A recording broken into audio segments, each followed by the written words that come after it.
Lately, Hollywood's been in a state of crisis. Film production has gone way down, and work has dried up for myself and for my colleagues. My wife and I did the thing that any logical person would do in that situation. I put my house on the line and I launched my own production company to make movies called Flashback Pictures.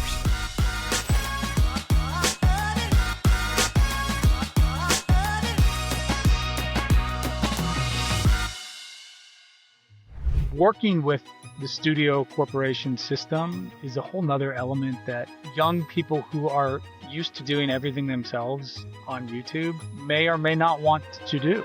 You have to be creating yourself and be a passionate creator in any capacity, filmmaker, content creator, whatever that means, and build your own audience. And then if Hollywood comes, then great. I think Hollywood's shaking in their boots right now because what they've been doing for the past 5 years has not worked. Hi, everyone. Welcome back to the Indie Playbook. I'm Grace Porras. As you know, the COO of Flashback Pictures, joined here by Daniel Cotroneo, CEO, founder of Flashback Pictures, and our creative guy extraordinaire, Dominic Russo. I told you that name was going to stick. It's good. That's what we do. We throw spaghetti on the wall as a real business model here. And very excited. Today we're going to be chatting about YouTube. Is our next big Hollywood director going to be a YouTuber? We kind of touched on this in the last episode, but really diving in deeper about, you know, these new box office hits that just came out and what it means for Flashback, what it means for independent filmmaking, and really just diving right in. Apologies if I look a little funky. I'm in Japan right now. It's 7 a.m. and I just watched the World Cup match between Japan and Brazil a couple hours ago, so I'm on short rest, but hopefully we'll get through this. Were you out in public watching it, or? We were at a house, but I did see clips after the last big Japan win of all the people in like Shibuya, like dancing in the streets, and I think it was a little less raucous after this tragic loss. I was rooting for the guys who pick up the trash. That was it. You know, go Brazil. Me too. I know. Where do we go from here? Where are you calling in from, Dom? I'm in New England, home of the American Revolution, Connecticut, USA. I'm here for the 4th of July. Celebrate the 250th anniversary. It's so different than Los Angeles in every way. It's great. It's like a nice break from Los Angeles. I mean, everyone's got their flags up. They're mowing their lawns. They got the pink shorts. It's Pink shorts. I'm going to add that. Yeah, it's just like Connecticut's a home of the sailor, you know, the whaling belts, boat shoes. It's a lovely place. It's really nice. Yeah. Amazing. I love that that we all sort of do our work from where we are and how we, you know, however we're showing up in the day. And it's a true ethos here at Flashback. Very excited to be chatting with you all about something that is sort of ubiquitous to YouTube. I'm just going to dive right in and talk about what we've been talking about, and what really the world has been talking about are these two big box office hits that recently came out. Obsession, as we all know, and Backrooms were two films that were made by YouTubers. You know, obviously this is not a new thing, and we'll dive into that part. But I think that what's really cool about the moment is that we're sort of seeing this shift in the industry, and we're figuring out what that means for us, what that means for others, and just the industry as a whole. But like really digging into these two projects as sort of like an example or a test case of what's happening, talking about how, you know, a 20-year-old kid from Petaluma was able to open a movie at $81 million, beating, mind you, Star Wars, that was also competing that same weekend, and also a neighbor of Petaluma too, another Bay Area rooted production. And it just really figuring out how that was accomplished. I read that he taught himself VFX software and was really just like a self-taught person. And when A24 gave him $10 million for this film, I don't think anyone really knew what that bet meant. And so I'm really curious, especially from you two who have been in the industry, especially on the narrative side for so long, like, how is that sounding to you all? Like, is YouTube the next film school? Like, really, what does this all mean in the context of the industry, so to speak? Yeah, it's like, it's a question everyone's asking. It's a topic that you've seen a million times in the last couple of weeks in headlines. To me, it doesn't seem like anything new in any spectacular way. Like, I think the fact that it beat out some big studio movies is like eye-catching and impressive for like a no-namer. But Yeah. the idea that a young person who made something different that also had cultivated an audience over many years online was able to open a successful movie. It's worrisome if you're a studio executive and you're going, shit, we just spent, $500 million on Star Wars with marketing and budgets, and people didn't Mhm. give two shits about it, or mildly, compared to this other movie that they did care a lot about. I think what's super interesting is a group of young people, an audience of young people, felt like this movie was their own and they went out to support it because it was their thing. I mean, that kind of youth-led movement has been going on forever in music and art and whatever. It's like, I don't necessarily need to go see the movies that my parents think are great, which is Star Wars. Like, I'm going to go see the movie that me and my friends, that's our thing. And I want to go support our thing because it's not what my parents like. To me, it's like young people that went to support it. I'm like, oh, good. Go young people. Like, that's what you should be doing. You shouldn't be just going along with what your parents loved about Star Wars. Like, I don't, do kids give a shit about Star Wars? Like, I don't know. Yeah, I think the bigger story really is the generational gap here, and Mhm. clearly the younger folks felt like the movies that were coming out were not speaking to them. And I think because of the gatekeeper system in Hollywood, also a lot of these folks that were running studios were getting older and continuing to repeat the successful model that worked for a while. But now there's a clear division in what they feel like people want and what people actually want, and who are the ones that are actually showing up to theaters now. I don't think it's really millennials so much anymore. We're much more comfortable sitting at home, kicking back on the couch and throwing on Netflix in our underwear. And I think there's a new excitement about going out to the theater with the younger crowd, and they're looking for new ideas. That's what this is to me. I mean, somebody made something that's like, use the term like punk rock, I guess, that's different. It's not like corporate media, like studio corporate media. And people are like, yeah, fuck yeah, let's go out and see this thing that's ours that we relate to, and it'll be fun. And our parents don't know what it is. It's the 6, 7 of movies, it's like, this is our shit and Perfect. we're gonna go support it because they don't know what it is.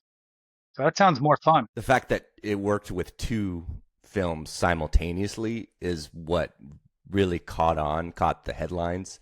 And I think what we're going to start to see is this like bunch ball mentality where everybody and their mother's going to start to go out and try to find that next big YouTuber. And probably there will be more risks taken with that. But I think the opportunity is somewhere in the middle, where especially folks that have been in the industry a little bit, that kind of know how to craft a really high quality production with a good story, that can also cater to the younger audience that's out there now. But maybe, the nostalgia of going back to some of these, earlier filmmakers that reinvented the wheel 30 plus years ago, Spielberg, Lucas, I think pulling from those, you'll be able to tap the older crowd as well. And, you see it a lot with kids movies. Like Pixar does a great job of, appealing to both the kids and the adults. It makes me think about, what are the skills that are being valued now by Hollywood, right? Because you're talking about a multi-generational audience, and I think that makes sense to me that that's what they would be targeting, because parents are going to take their families out to see a thing, and that's more grossing at the box office. Um, but, not to keep it so narrow, just to think a little bit more broadly, like, what do we think Hollywood is valuing now? And sort of how do we as a company see ourselves being positioned within this time? I think Hollywood's shaking in their boots right now because what they've been doing for the past 5 years has not worked. And they're realizing that they're losing power quickly. And I think they're trying, like you're starting to see it with, I think some of these agencies like CAA, for example, they are now going out to YouTubers and essentially buying YouTubers out and sort of purchasing their slate of content so that they can have some sort of ownership stake in them, obviously giving them financing to continue making their content. But I think we're going to start to see more and more of these studios that are trying to monetize this while they have the opportunity before these folks get too big and it's not possible anymore. That's interesting. I hadn't heard that fact yet. I feel like it makes sense, though. It follows the same track record that they have, is like, what IP can we own, and then how can we capitalize on it? I think the agencies, like tracking what the agencies are doing, is a good way to sort of see at least high level what the studios are wanting to do. It was probably 12 months ago or so when they were having trouble continuing to get work for their clientele. They were going after like wealth management. This whole conversation of like YouTube, next Spielberg, ultimately, if you can make something that people want to go see, like, you're going to get a second shot. They make $81 million at the box office. Like, you're going to get another shot at making movies. Someone's going to invest in that. Working with the studio corporation system is a whole nother element that young people who are used to doing everything themselves on YouTube may or may not want to do. Working within a corporate environment. I mean, these are like white collar jobs, essentially. You're working with 1,000 people asking you questions and sending you emails, and you have to be polite and you have to show up on time and do all the things you would do at a regular job.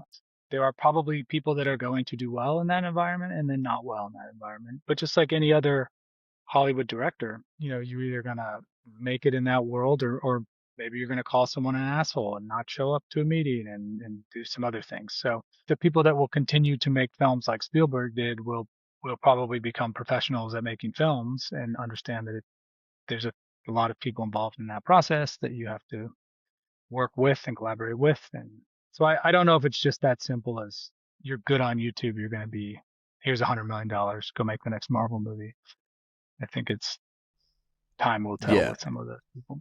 I think the Curry Barker story, he's the one that directed Obsession for $750K. I think that's going to be his second film is going to be a good test to see if this has legs. Fun fact, I actually worked with him on This Is Us. He was a PA on This Is Us.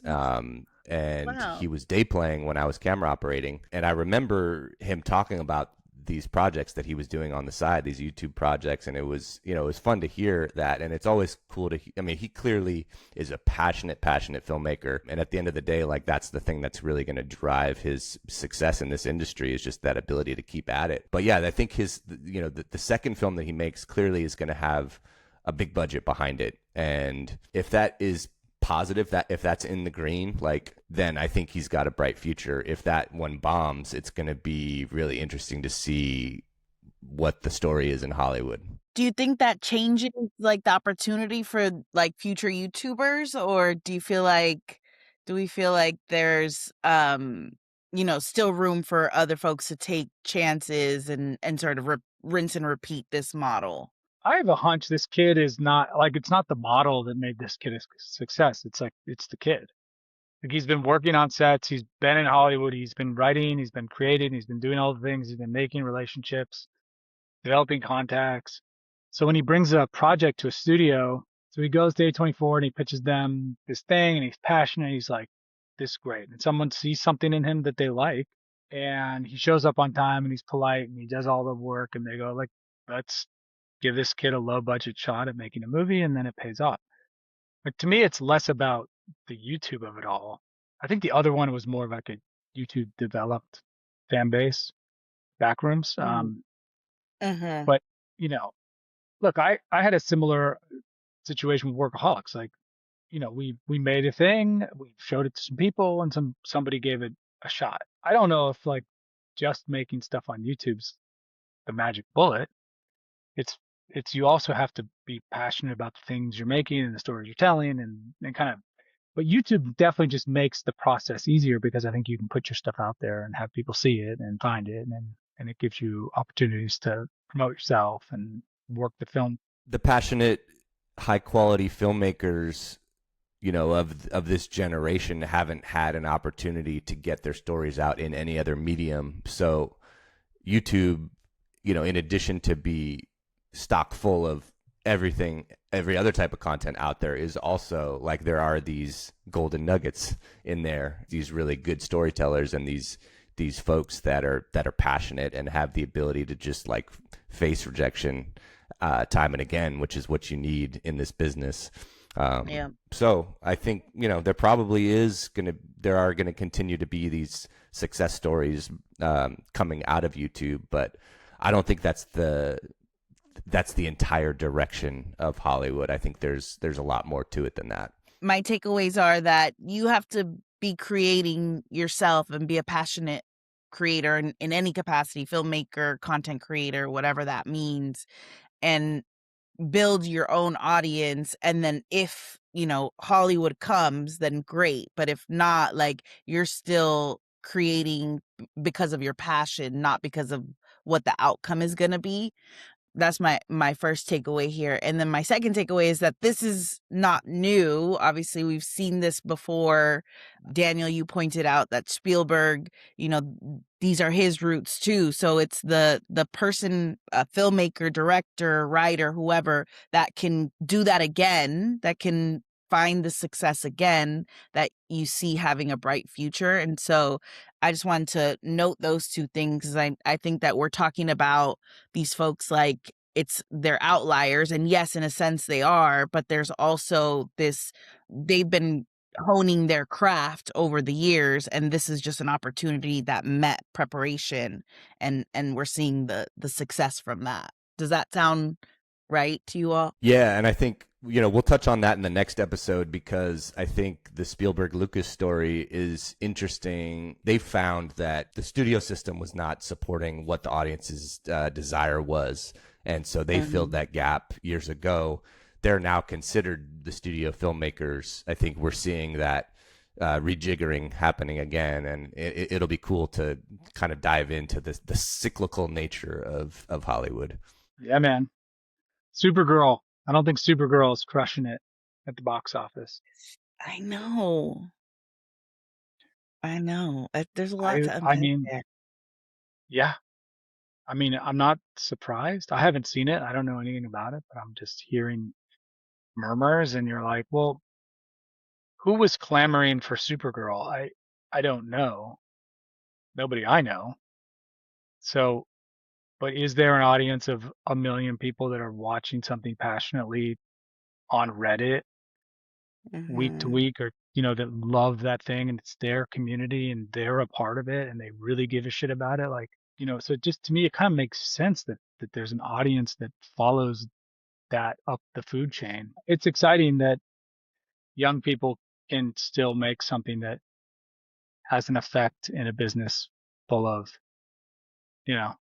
dinosaurs like myself. You know what I mean? As a way to talk about why YouTube works, and, sort of not chasing that model, but like chasing the structure of like hooking your audience and finding a way to engage them, to get them to come back. Like, that is something that I think is a good sort of tidbit and takeaway in this larger conversation, because, part of our philosophy here, Daniel's philosophy that he's imparted on us, is creating value. And so I would love for that just to be like a transition point for us to talk about, how are we creating value right now at Flashback, and where do the opportunities lie for us here? I'm bearing the lead. I know the lead, but Would love to hear from you, Daniel. Like based off of like how we're thinking about the bigger industry and like what our entry points are as a company and what we have coming up. Would love to you to speak to that. Yeah, we've got an exciting update at Flashback. What we've tried to do from the beginning is start with a small project and gradually scale from there. We started with Pizza Guys versus Vampires, which was a $45,000 vertical microdrama. We're currently in production, nearing the finish line on a $350,000 animated film called River, which is a human-first AI-assisted workflow. The next step in our process was a $1 million feature, live-action feature. The reason we picked that budget level is because that's the minimum budget that qualifies for the California Film Commission incentive. So we've spent the last 6 months really researching how the incentive works, and we applied in the last cycle. We barely missed the cutoff with that, but we just got the news that our live action feature Time Windows has been approved for a $375,000 film credit from the California Film Commission. Yay! So, yeah, we're super excited. So what does that mean? They give you $350,000? They say, It would be nice if it was that simple. Basically, that's money that comes after you finish the film. So you still have to get the film financed. You still have to essentially front the $1 million, and then you get the $375,000, assuming you check all the boxes.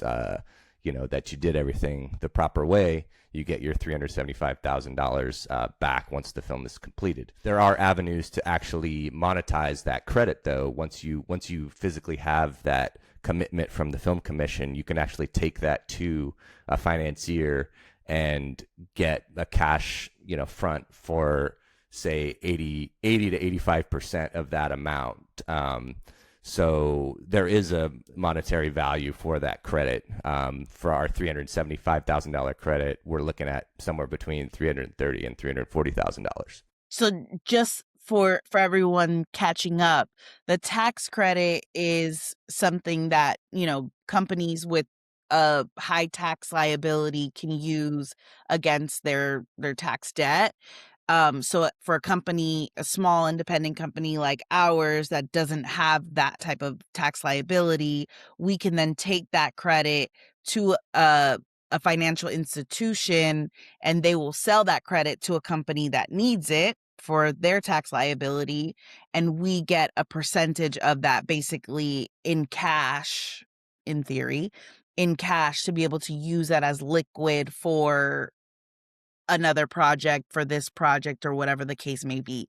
So, really figuring out, the way that we've been strategizing internally here at Flashback is how do we make the money go a little bit longer for a company that doesn't have, a huge equity backing from a studio or a model like that. And so, something that we touched on last episode and something that we're sort of exploring here is what are the different financing routes that a small independent production or filmmaker could utilize in order to get their story out there on this scale. And we have our creative guy helping us, make sure that we're telling the best story, we're putting the best story forward, because, that's a critical piece of it, is like, yes, you could have all the money, but if the project is not good, it doesn't do well on the back end, then what are we making it for? And so making sure that we have all the pieces to the puzzle is sort of like our thinking around this. And a quick personal note, I mean, this project is really a full circle moment for me, because the film Time Windows is based on a book written by Catherine Reese, who is a personal family friend of mine. Her son and myself were best friends back when I was in elementary school. And I made my first movies with him with an old VHS camera rolling around the Mills College campus in Oakland. And I remember reading her book. She's an accomplished author. She's got about 20 young adult novels that she's written over the years, but Time Windows was her very first novel. And I always joked with her that I would one day adapt her book into a movie, because it was, I remember reading it when I was in elementary school, and it was probably the scariest thing that I had ever read at that point. And here we are, 25 plus years later, coming around and making it. That's a dream. Pretty cool. How cool. Mm-hmm. And if you were a jerk back then and you stole all of her Doritos, she would have said buzz off. So it's good you were nice back then. You know what I mean? That's right. I was more of a Pringles guy. Aha! I knew it. I knew it. At lunch in Oakland high schools, they would have bags of nacho cheese Doritos, and they would spoon hot nacho cheese into the bag of nacho cheese Doritos, and kids would eat this for lunch on a daily basis. Side note about Doritos. Maybe we should get sponsored. Yeah. That explains all the gastro issues that we have here. But there's a good note in just like the write what you know, make what you know. Like, you know, we talked about using the access you have around you to tell stories that you can go tell. Like, you knew this person, you had a relationship with her, and so you asked her if we could develop the movie. And it makes the process not easy, but easier. It gives you a direction to aim. And so for people trying to figure out what to do, a lot of people ask me, like, how do you come up with ideas? And it's like, well, lightning strikes and you come up with an idea, but sometimes you just know somebody who wrote a book and you're like, oh, that might be a cool movie and maybe we should talk, you know. Think globally, make movies locally, I think is the bumper sticker. Something to that effect. Yeah. That tracks. That tracks. Because we want a global audience for this. And it is a global, and that's where the executive creative guy comes into play. It's, you want to make sure that you're telling a story that every person in your age range can relate to and enjoys. That's cool as shit, because if it sucks, those kids are going to throw eggs at our house because they're mean. Teenagers are scary. So we don't want to piss them off. We want that. No. We don't want that. I'm very excited. I know we'll be digging deeper into sort of the how and what and all of that with time windows, but I would love to do some rapid fire questions, my favorite part of the podcast. Since we've been talking about YouTube, I would love to know what are the best YouTube channels that you all have learned from as filmmakers or as creatives. The YouTube channel that had the biggest impact on my film career is not a film YouTube channel at all, but it's a real estate channel called Meet Kevin. I took a deep dive into, this was during COVID when work was gone. I was working as a camera operator in the business, but COVID shut everything down. And I was sitting at home trying to figure out how I could make some money in the meantime. And I went on this deep dive into real estate. I had a condo at that time, which had appreciated in value, but I didn't know how to get the value out of that. So I learned all about how to access the equity of my home from this channel, and that's essentially what has financed the flashback operations going forward. So I don't know if that's a appropriate answer that will help any of our viewers, but I guess the takeaway is that, think outside the box. I think part of what it takes to retain a career in this business is to also be financially stable, because a lot of the film business requires you to take jobs for free. So if you have some sort of a side hustle that you can keep your overhead low, keep making money on the side, and still do the film thing, because for a really long time, it's not going to be a profitable endeavor for you. So I guess that's the takeaway. I think part of what Daniel's saying is YouTube has an answer for everything, which is great, both film or financial, or both finance of film. But yeah, I mean, I watch all kinds of, like, there's a channel called Every Frame a Painting that I really like. They're kind of like essays about a certain genre, and they're very beautifully made. And the guy doesn't release it seems like they take a long time for him to make one, like months maybe. And they're always fantastic. And there'll be a topic, like there's a great one on Shaun of the Dead and Edgar Wright and comedy filmmaking. And he breaks down that movie, Shaun of the Dead. And I've watched that video 20 times because I work in comedy, and, he breaks down the rhythm of the cuts and the jokes and how you can get the most out of a joke with the cut and the angle and the edit and the thing.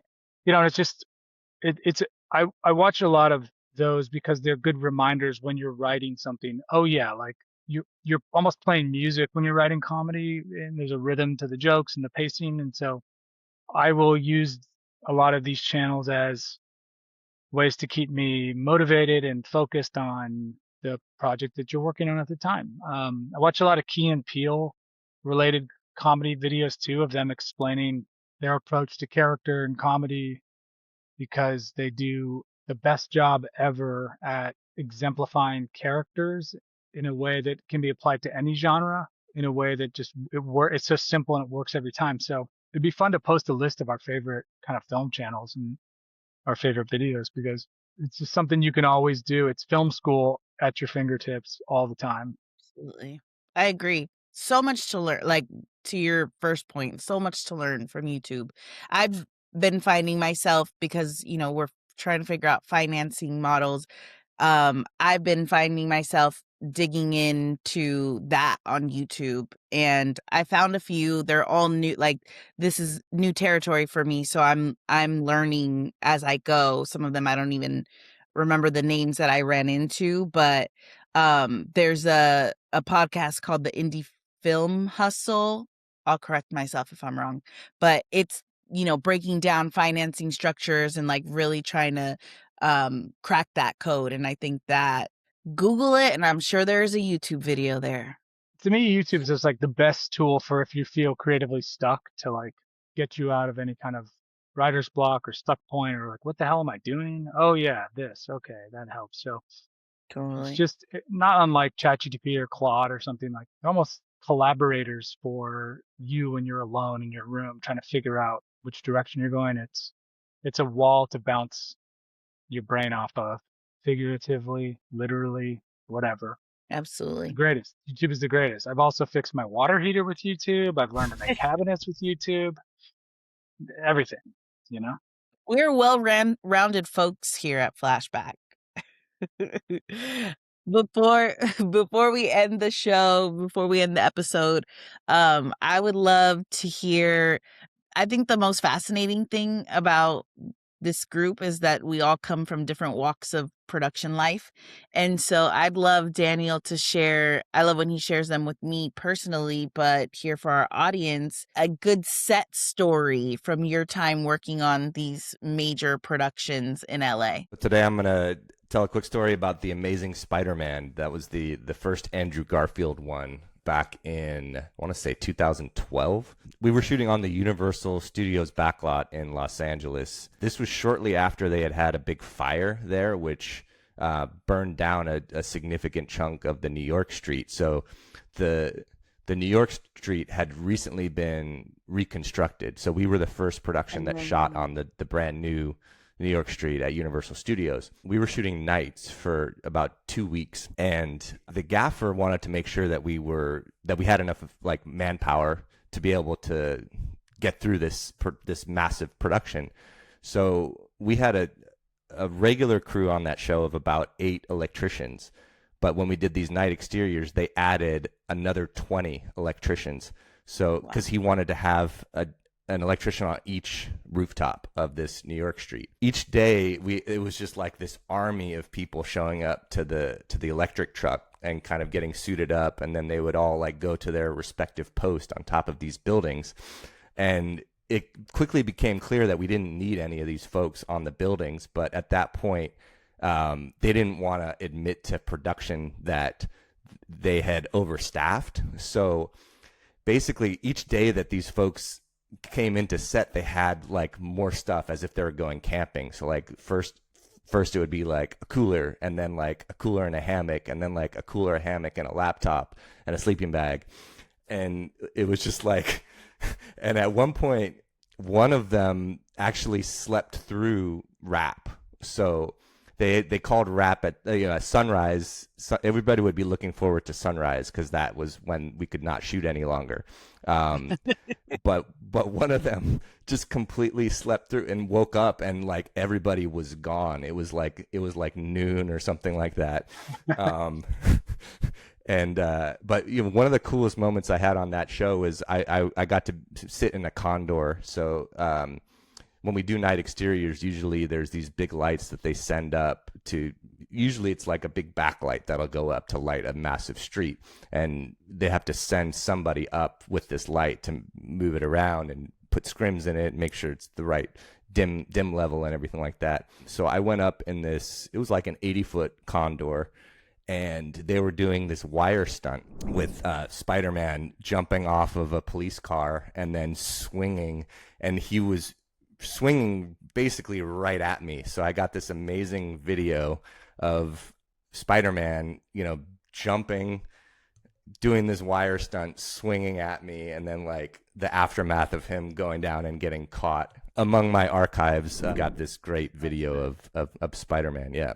And I also got to play ping pong with Andrew Garfield. That was pretty cool. I imagine that that is just one of many stories from that project with all the things that it took to make that film. Actually, I'll tell one more quick one because I have another video for it. So on Amazing Spider-Man, another stunt that we did was this scene where the Green Goblin is running down this bridge and flipping cars off the bridge. In the days of VFX, but they still like to do things as practically as possible. So we had real cars that were lined up on this bridge with giant mouse traps underneath them, and they would pump like nitrous oxide into these mouse traps, which would literally launch cars off of this bridge. But there's a whole safety protocol that goes on with this, so that, you know, they go hot on the effect, then they roll cameras, then they call action, and they, you know, do the gag. They went hot on the effect, but then cameras hadn't been rolled yet, and one of the cars just got launched and it smashed down, and everybody's just like, holy shit, what just happened? And they're like, they're still hot on the effect, so they have to still like pump all the nitrous out of the other gags. So they basically had to bring in a forklift while the effect was still hot and reset the car that had been launched. They put it back on the bridge like as carefully as possible. Then they rolled cameras, and then they did the gag. But on every big set that I've worked, any big stunt set that I've worked on, there has always been something that has gone not quite right. And I think that that's another layer that doesn't often get talked about in the industry, is just like how crazy some of this stuff that we do is for the sake of entertainment. So anyway, that was a fun one. Sounds dangerous and expensive, and all the more reason they want to use AI to do that stuff. But it doesn't look good, man. Doesn't look good. It's not Doesn't the look same. as good. It was cool. It's not the same.